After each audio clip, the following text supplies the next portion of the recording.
Spring is here, and the deals are hotter than ever at Shack Shop. Turn heads with stunning bikinis, now on sale. Explore the deep with cutting-edge underwater drones. Gear up for adventure with durable tents for every trip. Ride into spring with unbeatable deals on bikes. Fresh styles, women's fashion, and must-have looks, all discounted. Don't miss the Shack Shop Spring Fling Sale. These prices won't last.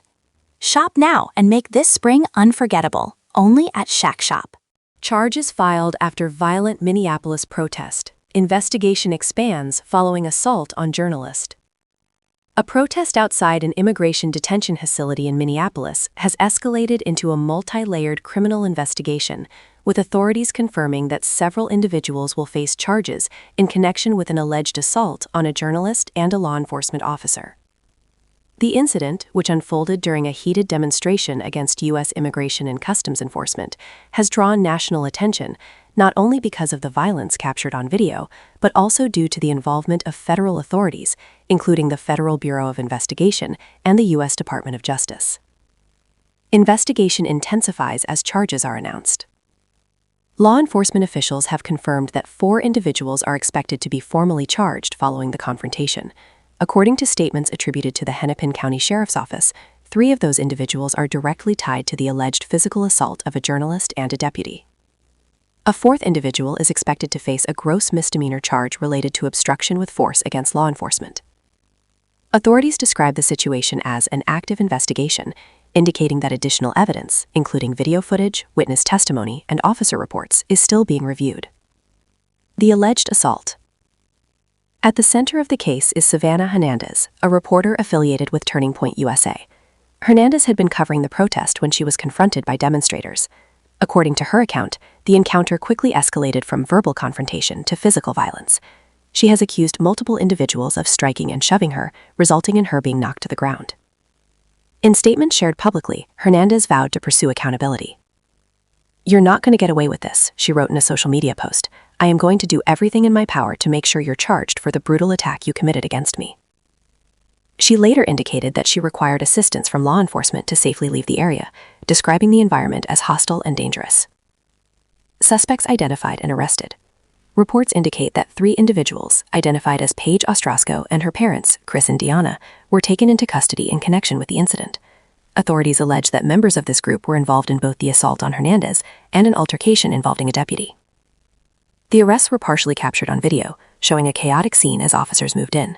In one clip, a suspect appears to react with confusion and attempts to evade officers before being detained. The identities of those charged have circulated widely online, further fueling debate over the incident. Conflicting accounts emerge. While Hernandez has maintained that she was the victim of an unprovoked attack, at least one of the accused individuals has publicly disputed that narrative. Paige Ostrowsko, who reportedly used the social media alias MN Angry Daughter, shared a video claiming that Hernandez was the aggressor and that she acted in self-defense. In the video, she used explicit language to criticize Hernandez and rejected the characterization of events presented by the journalist.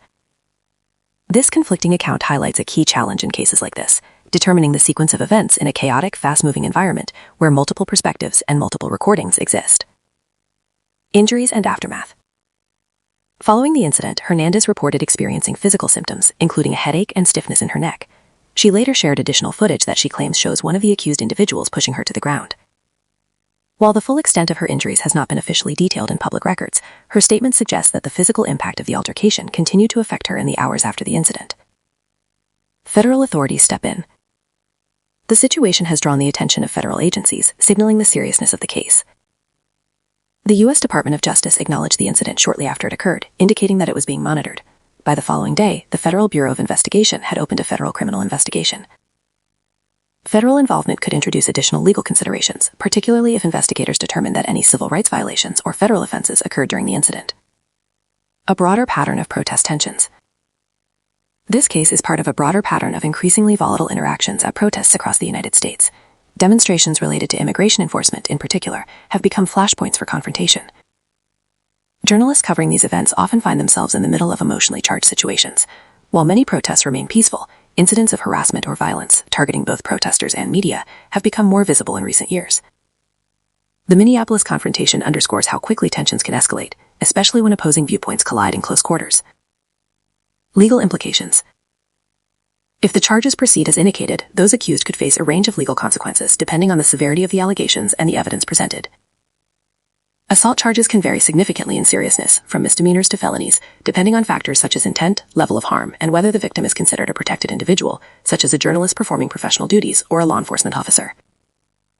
The obstruction charge involving force against a deputy may also carry significant penalties if proven.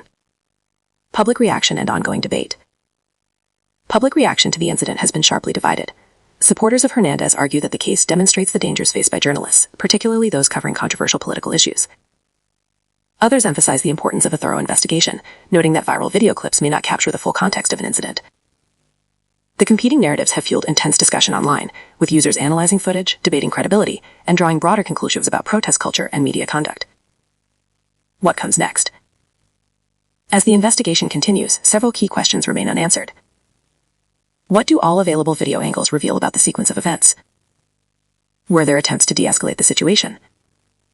How will prosecutors interpret the actions of each individual involved? The answers to these questions will likely determine how the case proceeds in court.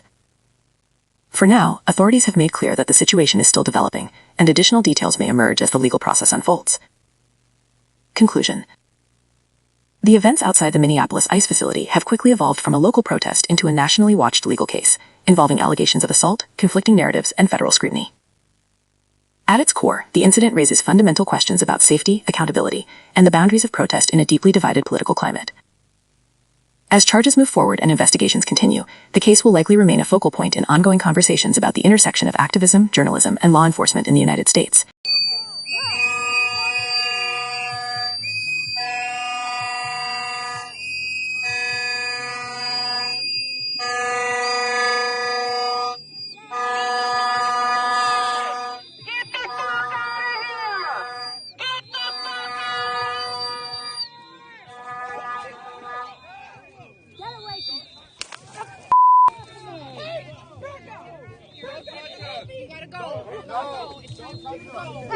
My daughter? No! Stop touching me!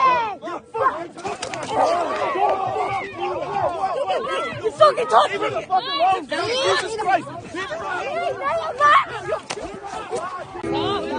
Leave me! I'm trying to leave! I know, just go though. Look, we're trying to help you. Let's get you out of here. We're trying to leave. Let's go. Let's get you out of here. Let's go. Where are you going? Where do you need to go? I don't have a car here. Where do you want me to go? Jared, can we get her somewhere? We're trying to help you though. Like we helped you. No, you didn't. Yes, we did. We stopped people from hitting you because you were I saying. was standing here for an hour. If we didn't help you, you would have been attacked. And started attacking me. We told them to stop. I didn't do anything.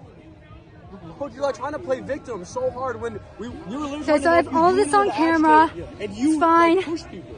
And because we're Minneapolis, you can't press charges against any of these people either. Anyways, so yeah, there we go. There we go, guys. There we go. There's 1,000 people in videos of us trying to help you. Incredible. What am I gonna do?